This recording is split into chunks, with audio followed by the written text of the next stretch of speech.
एक व्यक्ति बॉस का बहुत ही पसंदीदा था और ऑफिस के काम की बजाय अपने बॉस को मक्खन लगाने में वो बहुत ही उस्ताद था। सभी व्यक्ति कंपनी का काम किया करते थे, किंतु यह चाटुकार कंपनी के काम की बजाय बॉस के निजी या व्यक्तिगत कामों में ज़्यादा रुचि लेता था। जैसे बॉस की बेटी के लिए डांस कॉस्ट्यूम खरीदना, बॉस के बेटे का प्रोजेक्ट पूरा कराना, बॉस के लिए मार्केट से सब्जी ला कर दे देना, या बच्चे को ट्यूशन क्लास तक छोड़कर आना फिर लेकर आना, बॉस की कार की सर्विसिंग करा देना, इत्यादि इत्यादि।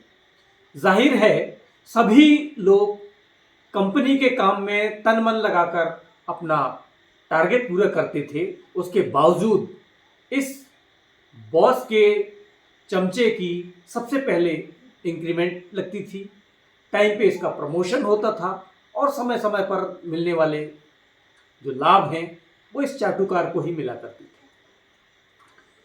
एक बार हुआ यूं, अचानक बॉस की मां का देहांत हो गया।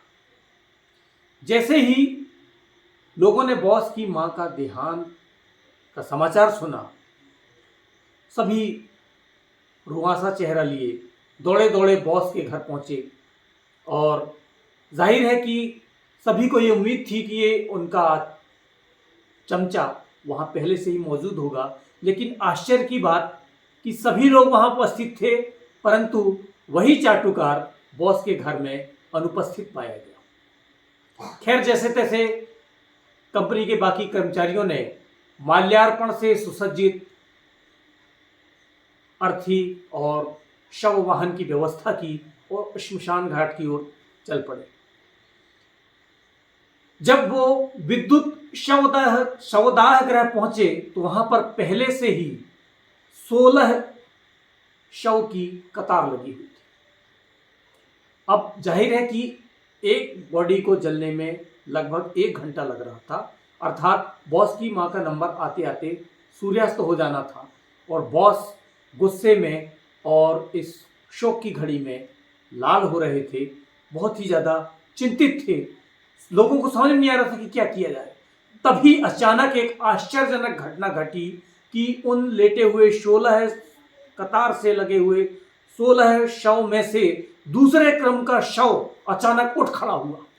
सभी लोग भयाक्रांत होकर भय के मारे वहां से भाग खड़े हुए।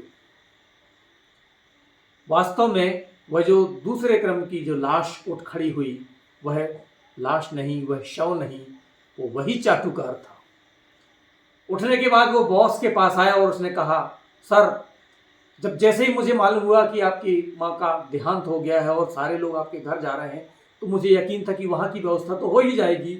मुझे चिंता थी कि यहाँ आपकी माँ का नंबर कब और कैसे लगे।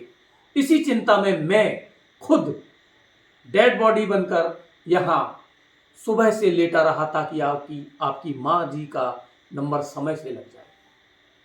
जैसे ही लोगों को पता लगा कि वह शव नहीं बल्कि उनका चाटुकार है जो यहाँ लेटा हुआ था, सारे लोग लौट आए और देखा कि कितनी प्रतिबद्धता के साथ, कितनी समर्पण भाव के साथ यह चमचा जो है खुद डेड बॉडी बनकर लेटा रहा ताकि समय पर इनका नंबर लग जाए। उसकी यह प्रतिबद्धता देखकर बॉस ने उसे गले से लगा लिया और इस समय बॉस अपने उस चाटुकार को, अपने उस चमचे को बड़े ही स्नेह भाव से देख रहे थे और बाकी कर्मचारियों को बॉस हिकारत की दृष्टि से देख रहे थे।